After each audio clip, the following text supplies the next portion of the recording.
Cancel culture is a topic we're tired of hearing about, right? Because every time it comes up, it's the same conversation of if it's good or bad. And honestly, that conversation doesn't interest me. But there's another one that does. Because as that conversation repeats, each side is slowly becoming more extreme in a very specific way. On one hand, you have the screw your feelings crowd, who will tell you that listening to a single Kanye West song now results in a team of Twitter warriors swarming your home. That group doesn't interest me because their loudest members just want to say horrible things and not be told that's bad. There is no group hated more in America than white people. But on the other side, it's becoming an increasingly common take to say that there's no such thing as being canceled, that it doesn't exist in the first place. Cancel culture isn't real. Whenever you hear about somebody getting canceled, it's likely fake or over-exaggerated. No, you're not being canceled. You're being held accountable. But you can't ever name a single creator out there that cancel culture actually affects. Now, I've always paid very close attention to how online media changes, even before that became my job, and in doing so, I came up with what I would call the cancel culture paradox, which is my explanation to why people have genuinely started to feel that canceling is fake, why that isn't the case, and the major flaw in our current system of pursuing accountability, where the people most likely to suffer the heaviest losses from being canceled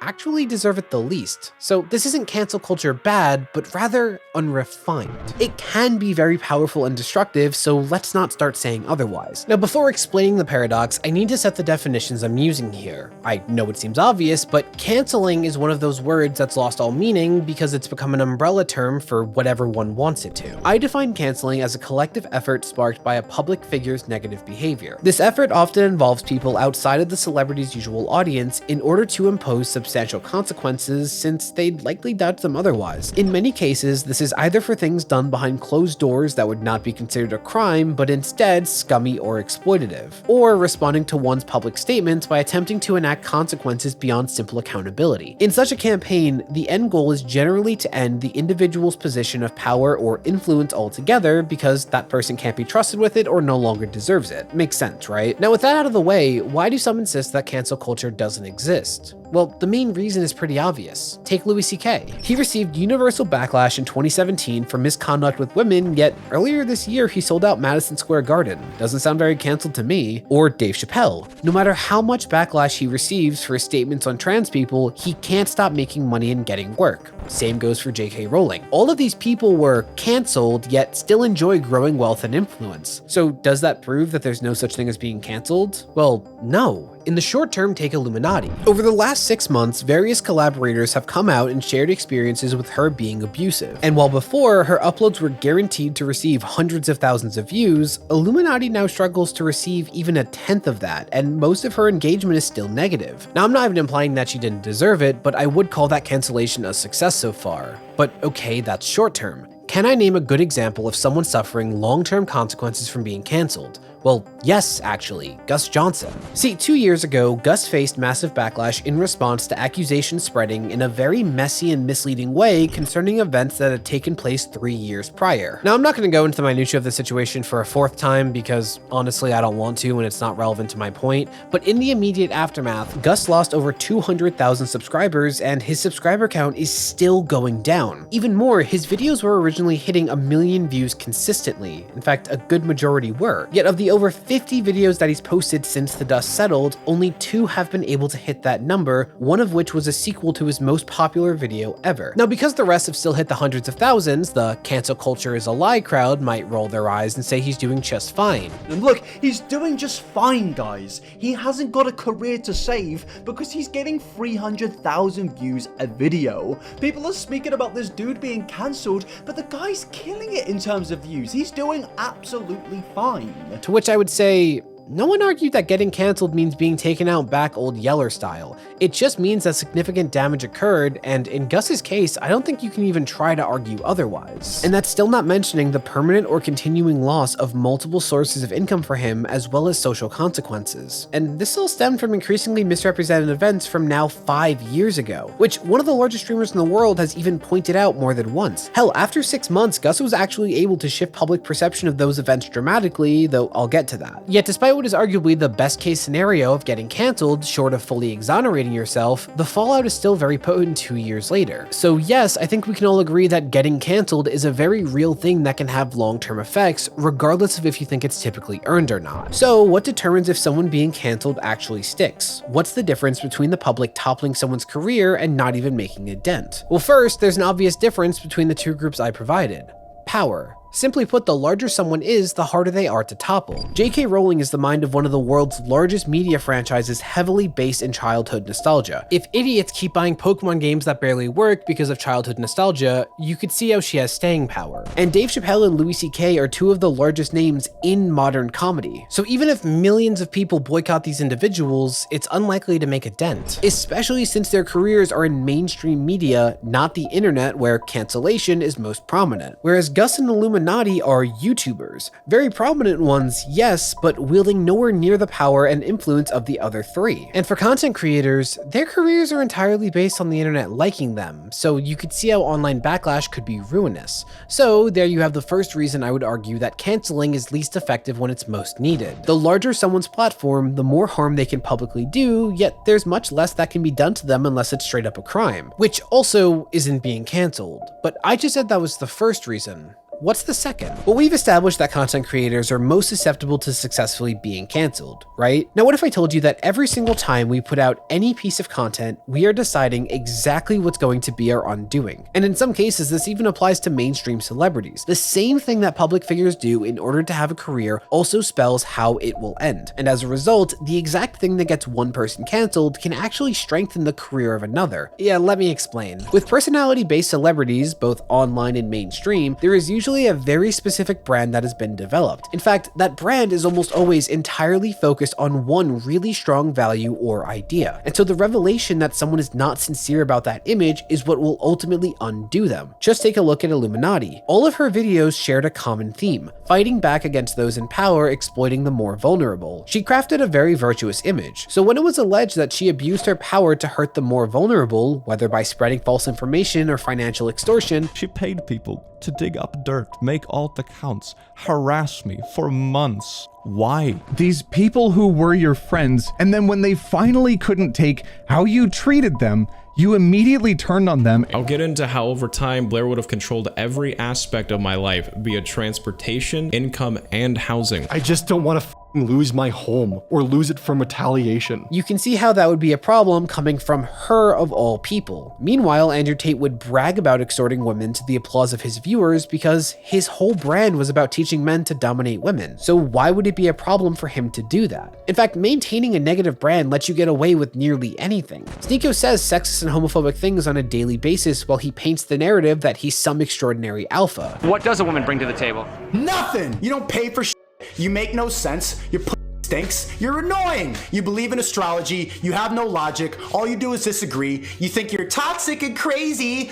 You have no unique personality. You bring nothing to the table. You call me a cuck because you more alpha than me? I would beat the out of you. Yet his audience doesn't turn on him until moments where he's made to look weak. But what Sneeko's talking about here isn't so much an open relationship, it's cuckoldry. You have watched your girl get in front of you, and one time you were so upset about it you had to leave the room after the third pump. Or XQC, who steals an unfathomable amount of money by re-uploading other people's content, but his audience never cares. You can't just blatantly say, I do it because it makes money, right? Oh, I do it because it makes money. That wasn't anyone's point. Their point was that that's someone else's money. Well, I do it because it's somebody else's money. Why would they when these re-uploads are probably what got them watching in the first place? Or Logan Paul, who filmed the body of a suicide victim and openly bragged about growing from the resulting controversy. What other YouTuber you know can take a 3-week break and still gain 1 million subscribers? He wasn't exactly known for being a good person, so he's now bigger than ever. But okay, that's good versus bad. Seems obvious, right?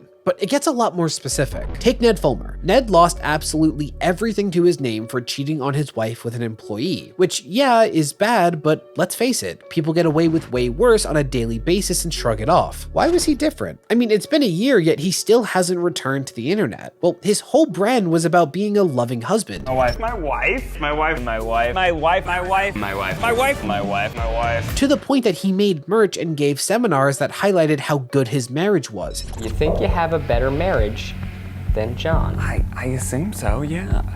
You know, he's older.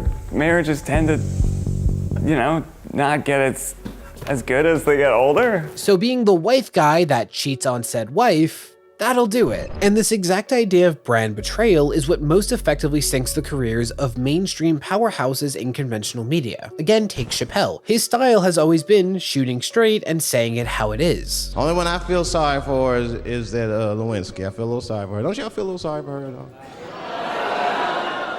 God damn, yo, come on, man. You have a heart. That's a hard thing to be famous for, man.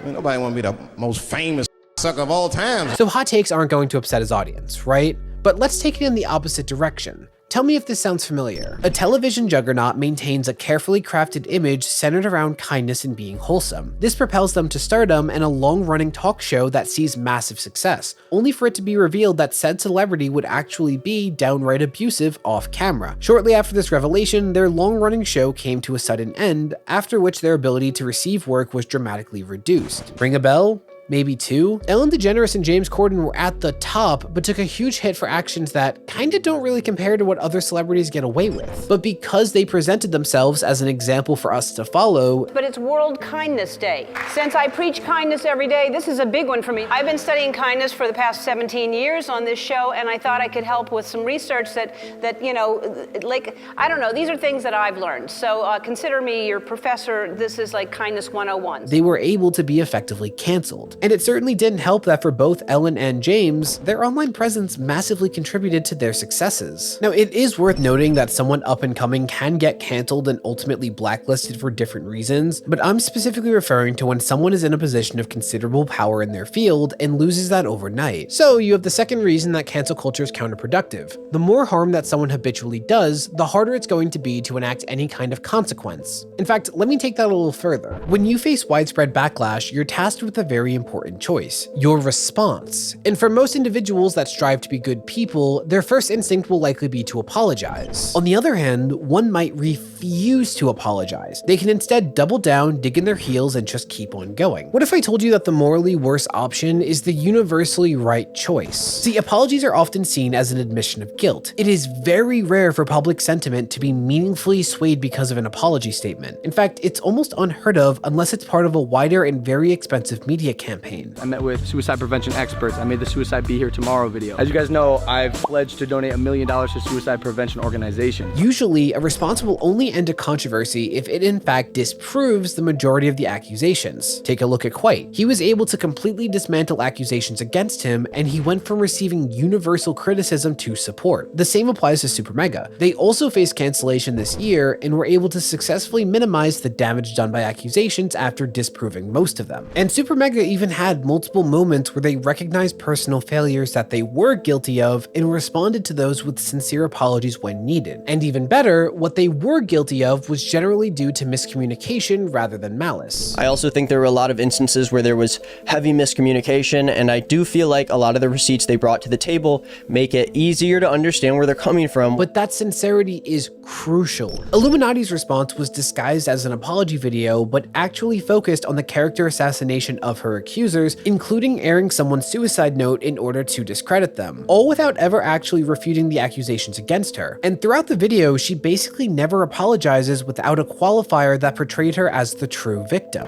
Furthermore, I want to take responsibility for my own involvement with a crowd I am happy to no longer associate with. I did make bad decisions, I made bad friends, and there will forever be a bad taste in my mouth regarding some of the individuals I've spoken about today. And people saw right through that, and her accusers received more support as a result. So in all three cases, their responses were released during a sharp loss in subscribers and views, but only Quite and Super Mega successfully grinded that to a halt. So proving your innocence is the safest way to go. But if that's not an option, possibly because you made some controversial statements, you also have the lucrative option to double down. Take Dave Chappelle, Sneeko, or Adin Ross. From refusing to apologize for problematic statements, they've all gained a significant amount of support from the Screw Your Feelings crowd that eclipses any following they lost from those controversies. By appealing to that crowd, you receive a group of very passionate supporters, though it is a double-edged sword, as you can now never apologize for a hurtful statement, even if you come to regret it, because both sides sides hate apologies. You fail to regain the ones who feel your apology is meaningless while losing the screw your feelings crowd because you showed what they'd call weakness. In fact, Adin Ross received backlash for broadcasting a call to violence against the trans community. To all you guys that get to pick your pronouns, my pronouns is kill/them,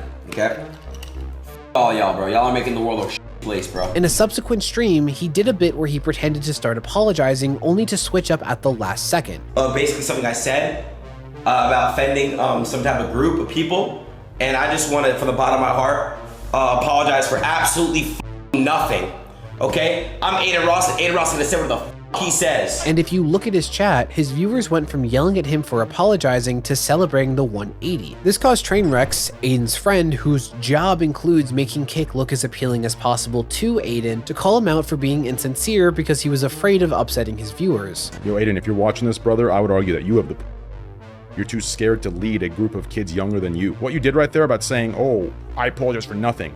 That wasn't you. I know who you are off stream. That wasn't you. That was literally the insecure you that's pandering to a bunch of kids and is fearful of what those kids might think of him if he apologized. So it's a prison of your own making, but a very lucrative one if you can hold out. And if you want an example of someone being punished for trying to do the right thing, look one last time at Gus Johnson. When Gus faced accusations about misconduct, his first response was an apology on Twitter where he didn't attempt to defend himself, but people used that apology against him, mainly arguing that the main takeaway from this statement should be that he admitted to the accusations. Plus, he didn't do an apology on YouTube, so it wasn't good enough. Q lost in subscribers. He eventually did a YouTube apology, once more not trying to defend himself. Q an even bigger loss in subscribers. And this was significantly aided by the other party alluding to the apologies featuring lies in ways that were cryptic and arguably quite manipulative. So after 6 months, with every apologetic statement digging him a deeper hole, Gus participated in an impromptu interview in order to present his side for the first time. And the tone was a lot like Super Mega, saying, I messed up on these occasions, but these other events were not portrayed fairly. And this included revelations that he kept to himself the whole time that painted a very different picture of what actually happened, such as his ex asking to get back together just 3 weeks before launching the campaign to ruin him. She had